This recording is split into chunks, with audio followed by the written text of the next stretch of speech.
ओम श्री परमात्मने नमः। ओम श्री कृष्णाय नमः। ओम श्री सदगुरुदेव भगवान की जय। प्रिय भक्तजनों, आज मैं श्रीमद् भागवत गीता यथार्थ गीता के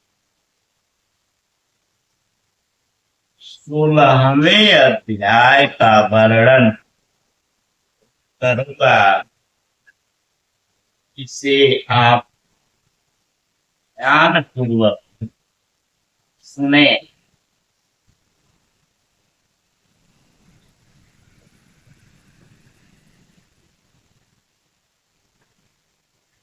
योगेश्वर भगवान श्री कृष्ण के प्रश्न प्रस्तुत करने की अपनी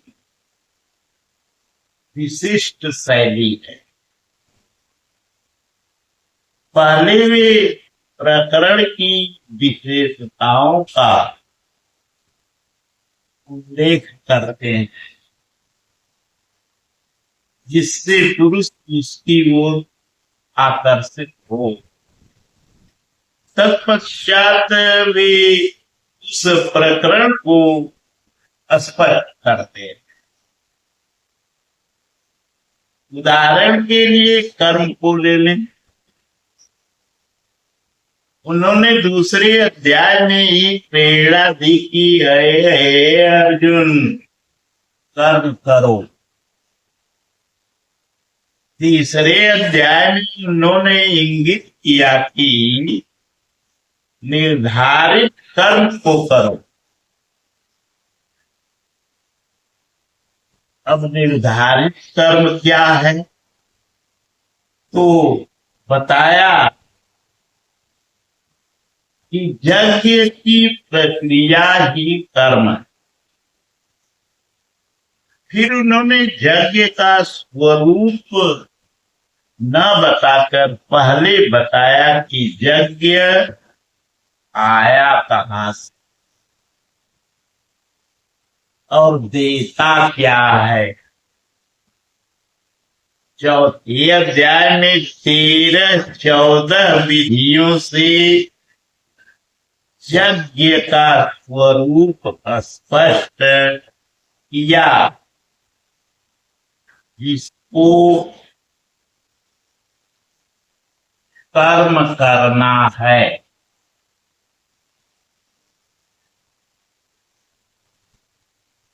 यहाँ कर्म स्पष्ट होता है, जिसका शुद्ध अर्थ है योग चिंतन, आराधना,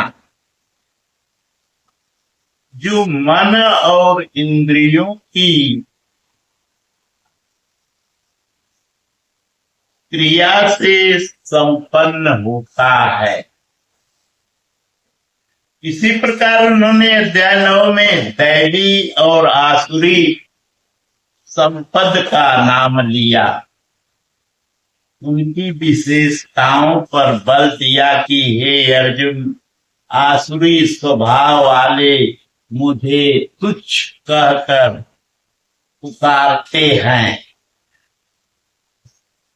हूं तो मैं भी मनुष्य शरीर के आधार वाला, क्योंकि मनुष्य शरीर में ही मुझे यह स्थिति मिली है।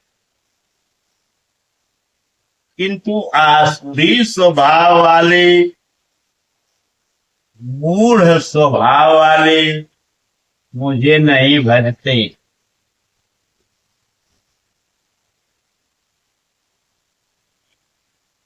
जबकि दैवी संपद से युक्त भक्त जन अनन्य श्रद्धा से मुझे भजते हैं, उपासते हैं, मेरी पूजा करते हैं। किंतु इन संपत्तियों का स्वरूप, उनका गठन, अभी तक नहीं बताया गया। अब अध्याय 16 में योगेश्वर उनका स्वरूप स्पष्ट करने जा रहे हैं, जिनमें प्रस्तुत है पहले दैवी संपद के लक्षण।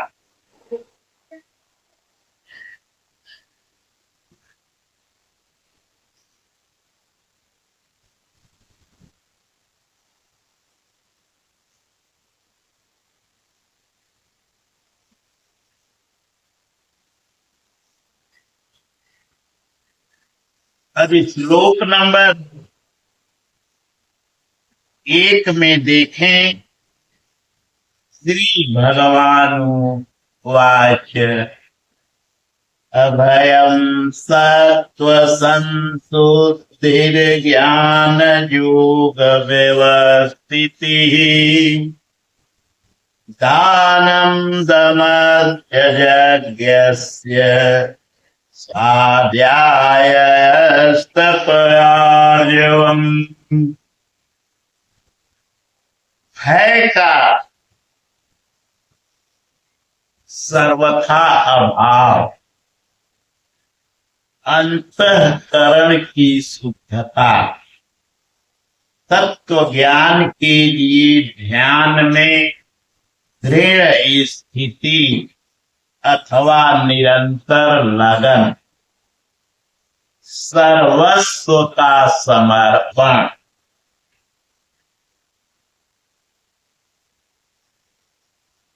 इंद्रियों का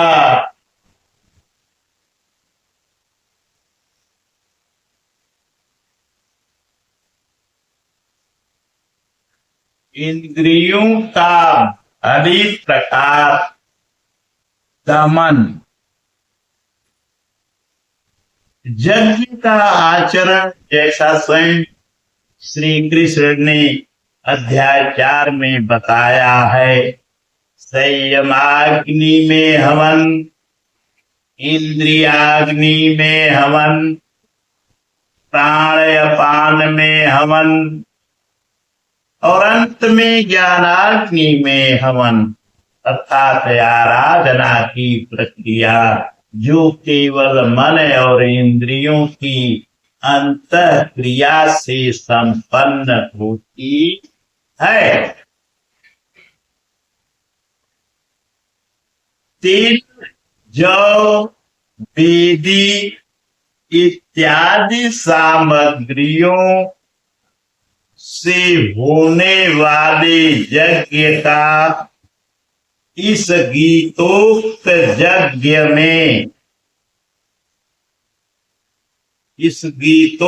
यज्ञ से कोई संबंध नहीं है। श्री कृष्ण ने ऐसे किसी कर्म कांड को यज्ञ नहीं माना।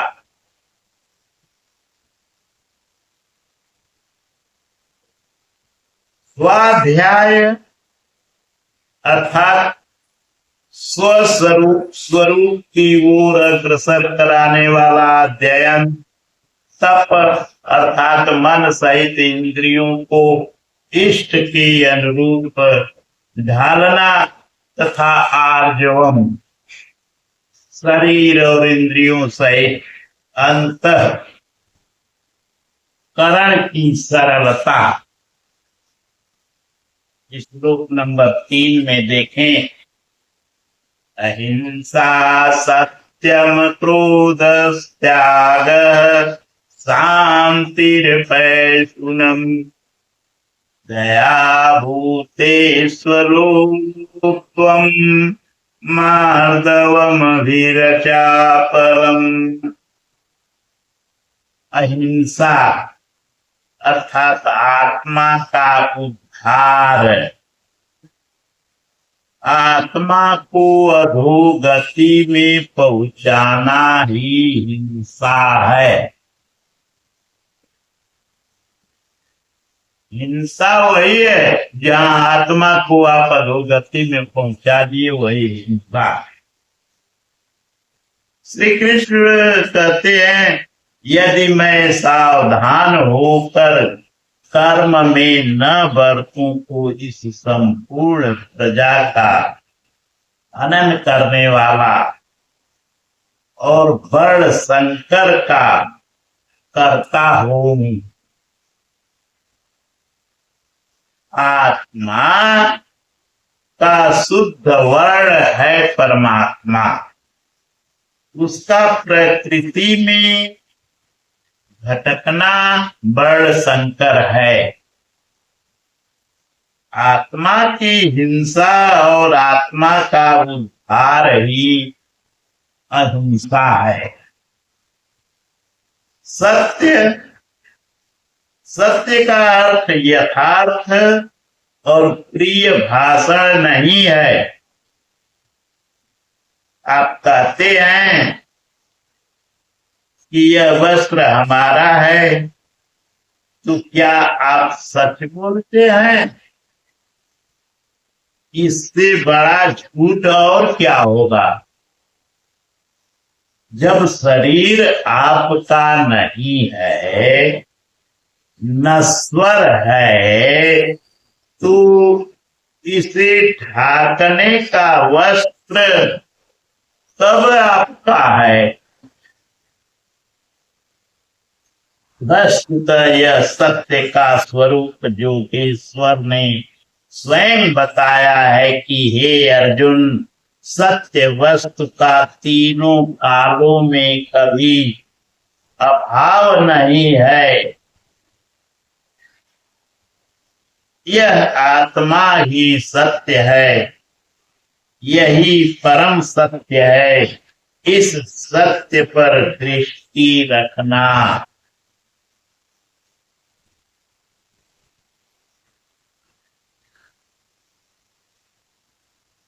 क्रोध का होना, क्रोध का न होना, सर्वस्व का समर्पण, शुभाशुभ कर्म फलों का त्याग, चित्त की चंचलता का सर्वथा अभाव, लक्ष्य के विपरीत निंदित कार्यों को न करना, संपूर्ण प्राणियों में दया भाव, इंद्रियों का विषयों से संयोग होने पर भी उनमें आसक्ति का अभाव, कोमलता, अपने लक्ष्य से विमुख होने में लज्जा,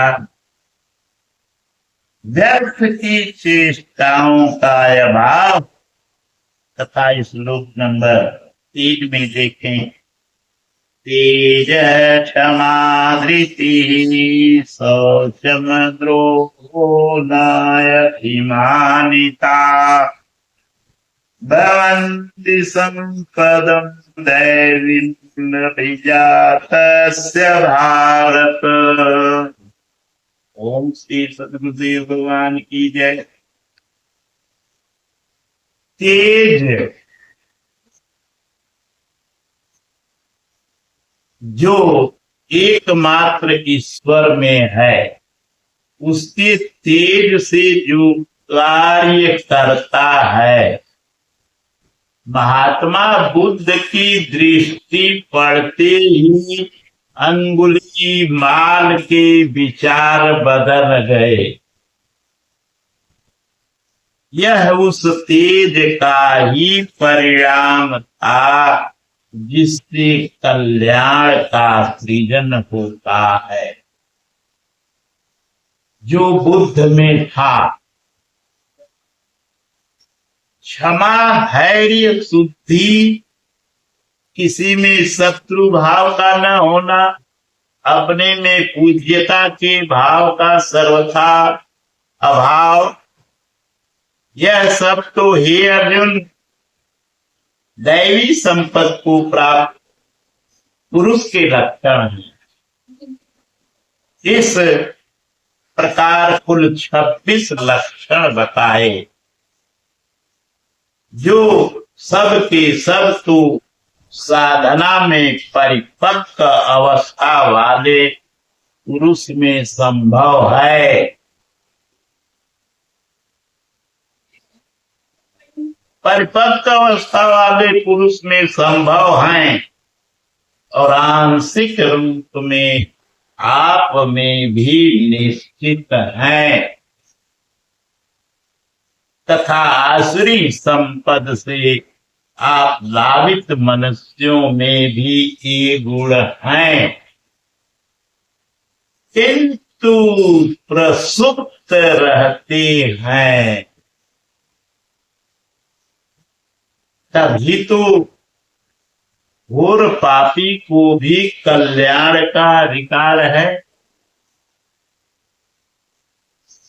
अब आसुरी संपत्ति लक्षण बताते हैं, जिसमें जो प्रमुख श्लोक नंबर 4 में देखते, दम्भो दर्पो अभिमानस्य क्रोध पारुष्यमेव च अज्ञानं च अभिजातस्य पार्थ संपदमासुरीम। हे पार्थ, पाखंड, घमंड, अभिमान, क्रोध, कठोर वाणी और अज्ञान, यह सब आसुरी संपद को प्राप्त पुरुष के लक्षण हैं। दोनों संपदाओं का कार्य क्या है और दोनों संपदाओं का कार्य क्या है, जिसे इस श्लोक नंबर 5 में देखें। दैवी संपत्ति मोक्षाय निबंधाय आसुरी मता मासु च संपदं दैवीम् अभिजातोऽसि पांडव।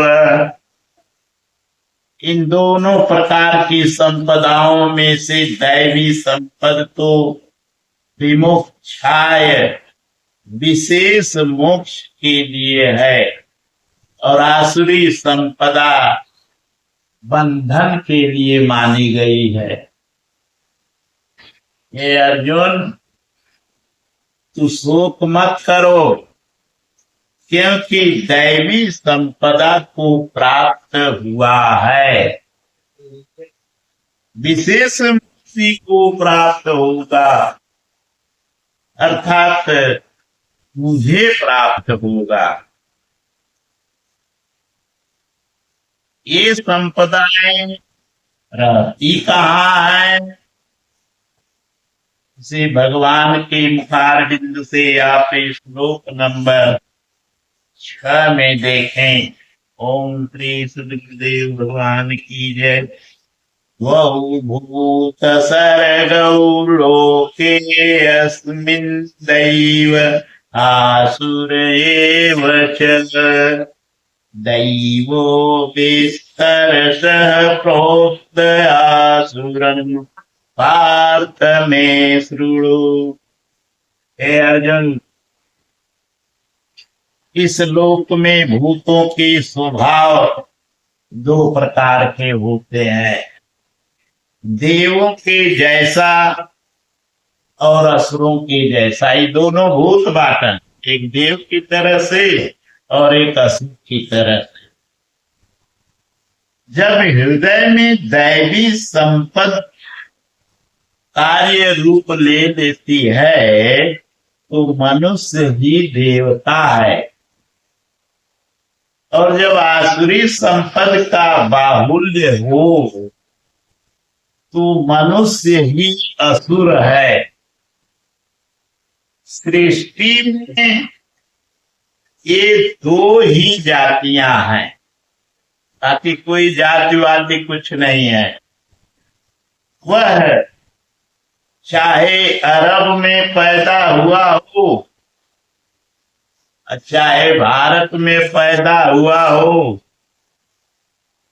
चाहे दुनिया के किसी भी कोने में पैदा हुआ हो, चाहे ऑस्ट्रेलिया में पैदा हुआ हो, कहीं भी पैदा हुआ हो, बशर्ते है इन दो में से ही ना, दुनिया में से है, दैवी एकासुरी, इन्हीं दोनों में से है, तो दो ही जातियां।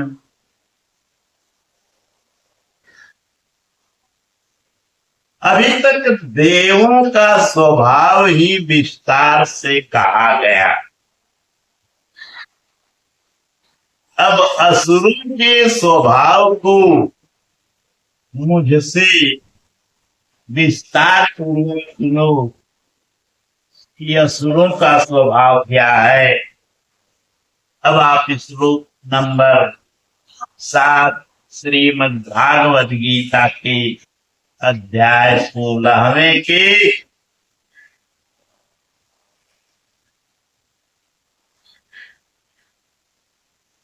गीता श्लोक 7 को भगवान के मुखारबिंद से सुने। तवृत्तिं च निवृत्तिं च जना न विदुरासुराः न शौचमनायपि चाचारो न सत्यम तेषु विद्यते। हे अर्जुन, असुर लोग कार्यम कर्म में प्रवृत्त होने और अकर्तव्य कर्म से निवृत्त होना भी नहीं जानते। ये असुर लोग, इसलिए उनमें न शुद्धि रहती है, न आचरण और न सत्य ही रहता है। उन पुरुषों के विचार कैसे होते हैं, इस पर भगवान श्री कृष्ण ने गीता के श्लोक 8 अध्याय 16 में कहते हैं, असत्यम प्रतिष्ठम ते जगदाहुरनीश्वर अपरस्य परसंभूतम किमन्यत्कामहेतुकम्। वे आसुरी प्रकृति वाले मनुष्य कहते हैं कि जगत आश्रय रहित है, सर्वथा झूठा है और बिना ईश्वर के अपने आप स्थिर पुरुष के संयोग से उत्पन्न हुआ है। इसलिए भोगों को भोगने के लिए है, इसके सिवा और क्या है।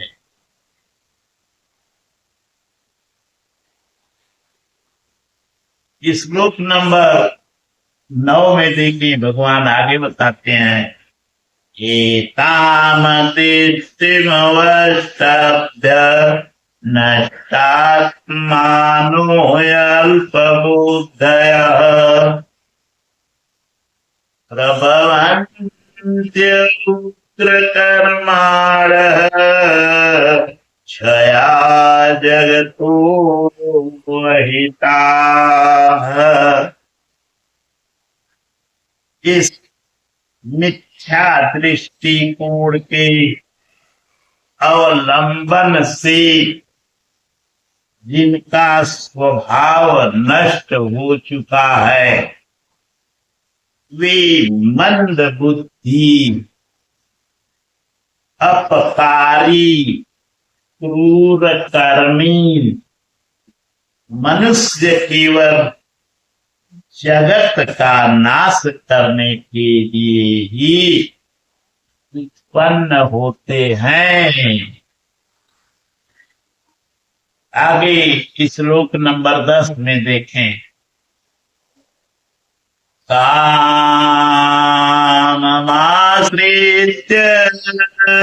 दुष्पुरं दम्भमानमदान्विताः मोहाद् गृहीत्वा सद्ग्राहान् प्रवर्तन्ते अशुचिव्रताः। वे मनुष्य दंभ, मान और मद से युक्त हुए किसी भी प्रकार पूर्ण होने वाली कामनाओं का आश्रय लेकर अज्ञान से मिथ्या सिद्धांतों को ग्रहण करके अशुभ तथा भ्रष्ट व्रतों से युक्त हुए संसार में बरतते हैं। वे व्रत भी करते हैं, व्रत तो करते हैं किंतु महाभ्रष्ट हैं। देखा है श्लोक नंबर 11 में, चिंताम परिमेयाम च प्रलयांतामुपाश्रिताः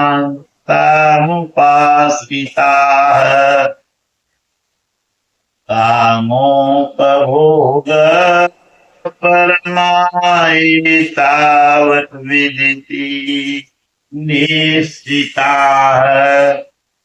वे अंतिम श्वास तक अनंत चिंताओं को लिए रहते हैं। अंतिम श्वास है अनंत चिंताओं को लिए रहते हैं और विषयों को